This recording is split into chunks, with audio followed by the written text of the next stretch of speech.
Hello, and welcome to the Love Your Work Life podcast. I'm your host, Elissa Shuck. Whether you're going for that next promotion, looking for a job, or making a career pivot, I'll teach you how to navigate it all so you can have the career you want.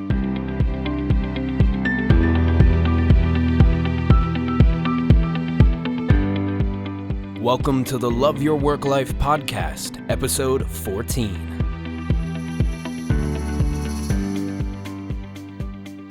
Okay, so today is the long-awaited, or at least it feels like it's been a long time for me, long-awaited part 2 to the impressions and impact and excitement I have about Dr. B.J. Fogg's book, Tiny Habits. So in part 2 of Tiny Habits, I want to talk about how Dr. Fogg describes going from tiny to transformative. And this is really fascinating because, yes, it's possible we can create those prompts and we can create new habits, but the idea of going tiny with these little habits is for a bigger purpose. It's to create one transformation after another in our life. And as I think I ended the last chat about this was on celebration and how important it is to celebrate all of the new tiny habits that you're doing so that you really kind of encode in your brain the pleasure that comes from celebration so that you can repeat those habits over and over again. And so doing that is a great result in and of itself, but many times we have bigger things that we're wanting to do. And in the context of your career and things you want to accomplish with your career, then it's important to break this down in a way that the small habits you're doing can create larger and larger impact as you go along.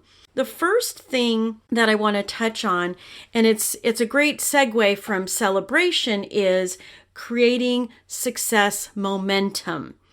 When we create a feeling of success, it increases our momentum. It increases our ability to let those tiny habits that we've created grow or multiply.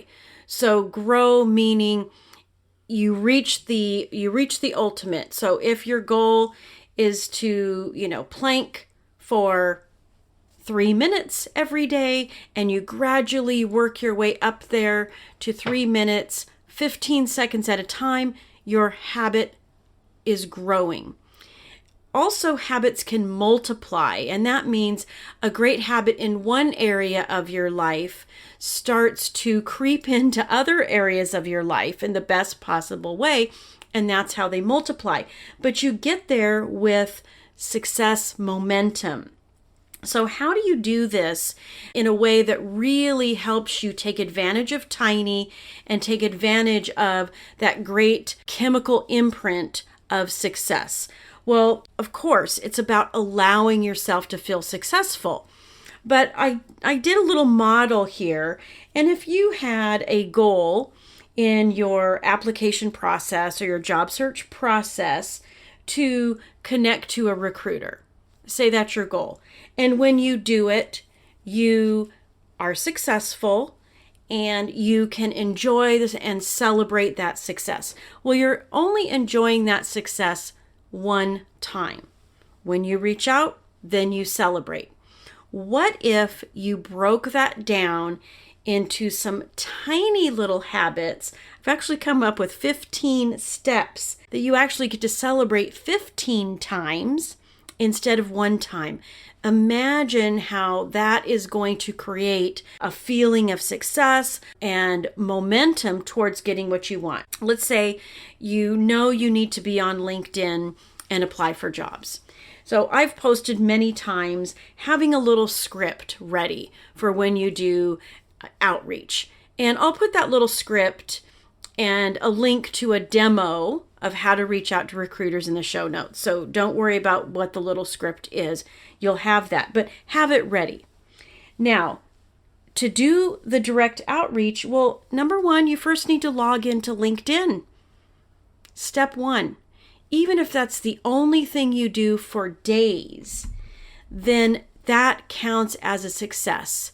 Because listen, sometimes if a job search feels like drudgery and you're dreading it, even the thought of logging in to LinkedIn can be challenging, can feel painful, and create resistance for you. So we want to take that resistance away. So just like Dr. Fogg flossed one tooth a day to create a better habit, just log into LinkedIn.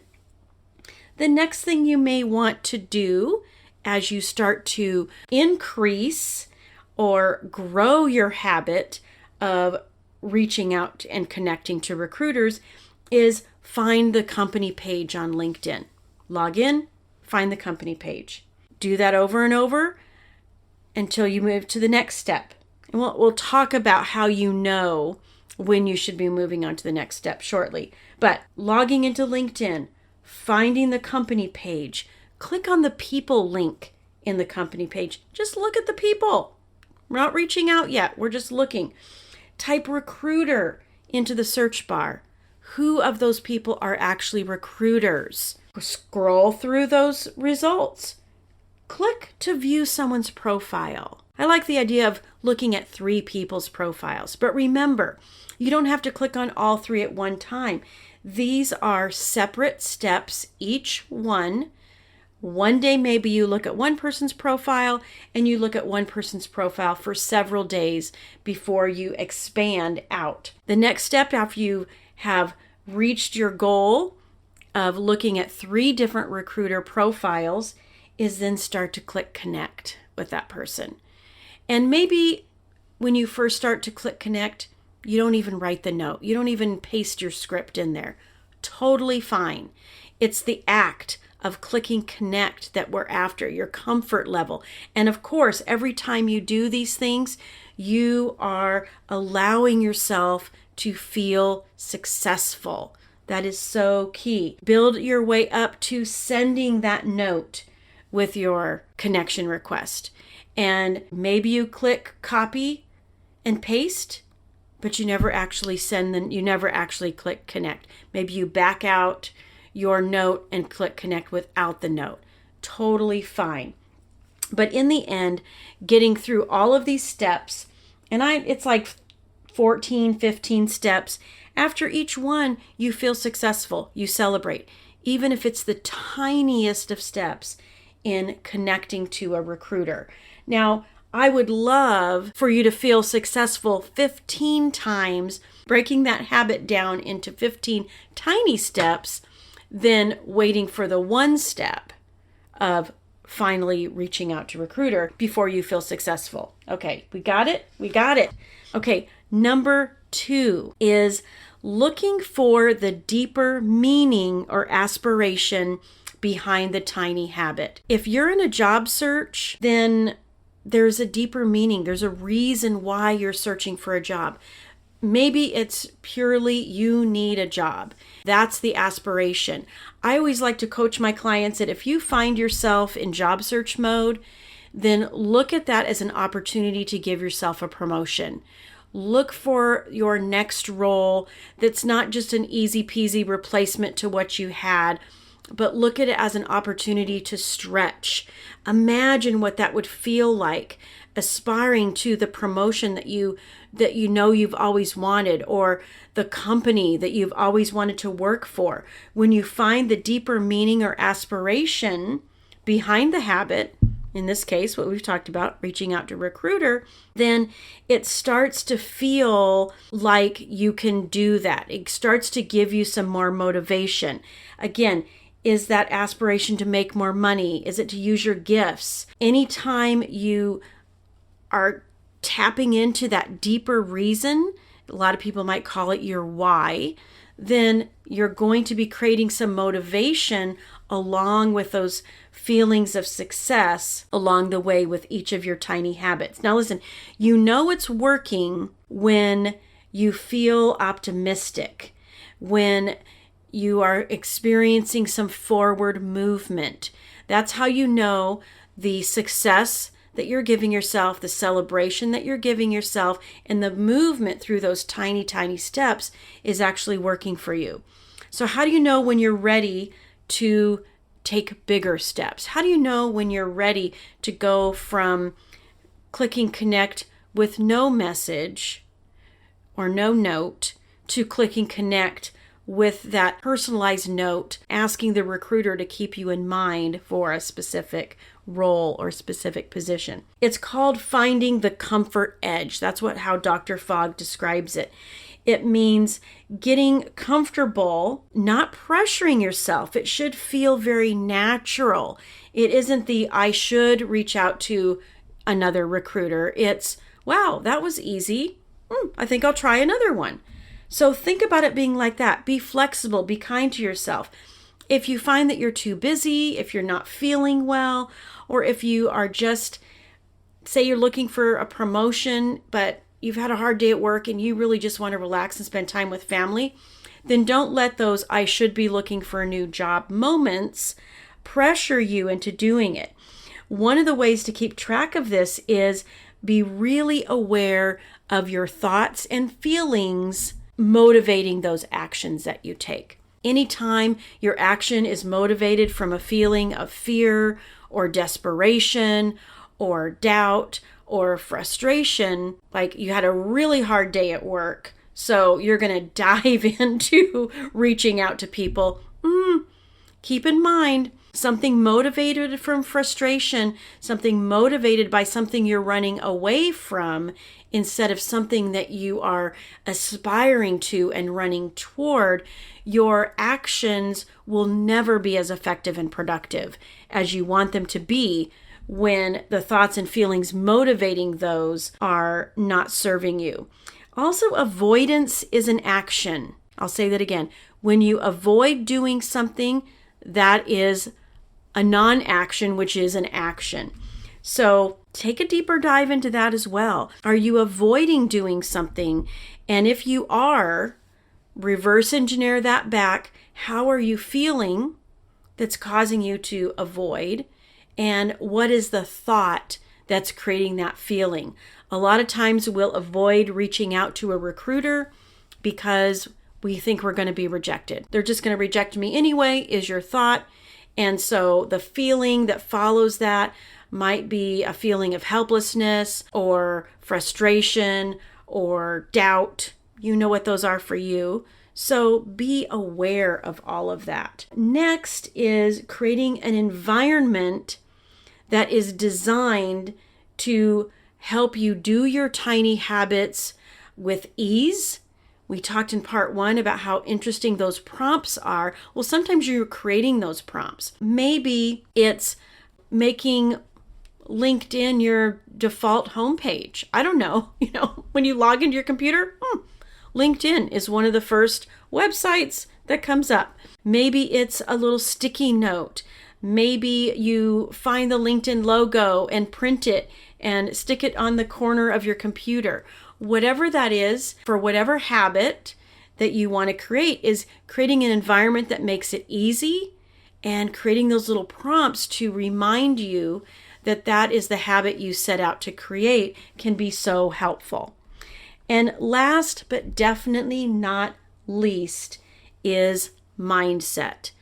And I know mindset is a very broad word and maybe in some cases a little bit overused.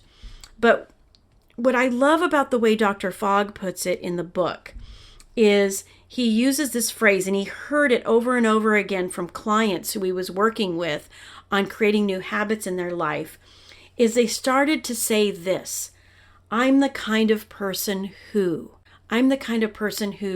can trust myself to follow through. I'm the kind of person that's fearless about reaching out to people who I know can help me advance my career.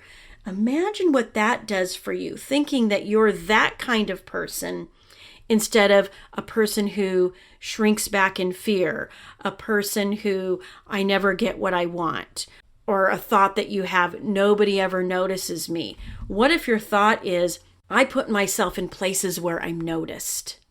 I'm the kind of person that gets noticed for the value that I offer. Wow, such powerful thoughts. And I'll take it a step further, because when you start acting and talking and behaving like the person you want to be, things change.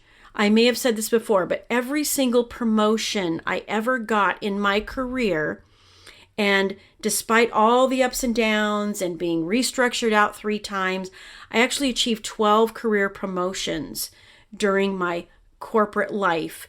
And the reason I did it is because in advance of actually getting that promotion, I leveraged my brain power for putting myself in that spot in my mind, in the things I said. What would the person who was a buyer at Nordstrom be thinking, be doing? How would she be responding to requests for meetings with vendors? What kind of ownership would she take over results? Those are the kinds of things that you can be thinking. And this isn't just fun woo-woo stuff. This is a physiological thing. Our brains want coherence. Our brains are really good at creating harmony between the things that we vividly imagine and the reality that we are experiencing. So when you start thinking of yourself as, I'm the kind of person who follows through, I'm the kind of person who gets noticed for the value that I contribute, your brain starts helping you create the actions that align with being that kind of person. So always think, talk, act like the person who is. You fill in that blank. All right. Well, I hope that this is something that will encourage you to get the book, because it's so awesome. But I also want to encourage you that you are far more capable of getting everything you want in your career than you're probably giving yourself credit for. So think about that. What are the things that you're thinking that are holding you back? What are the things that you know you've always wanted to do to advance your career, to land a new job? What are the habits that are going to get you there? Break down those habits into little teeny tiny actions. Enjoy the success along the way. Allow those successes to create momentum and multiply in your life, and you will experience some really, really awesome results in life and work. All right, until next time, thanks everybody. Hey, if you enjoy listening to this podcast, you have to come check out my Love Your Work Life programs on Teachable. You can choose from on-demand courses or personalized one-on-one coaching with me. We take all of this material and apply it so that you can live it and create the career you want. Because when you love your work life, all the other parts of life get better too. So go to Love Your Work Life Teachable as search terms, or love-your-work-life.teachable.com. I will see you there.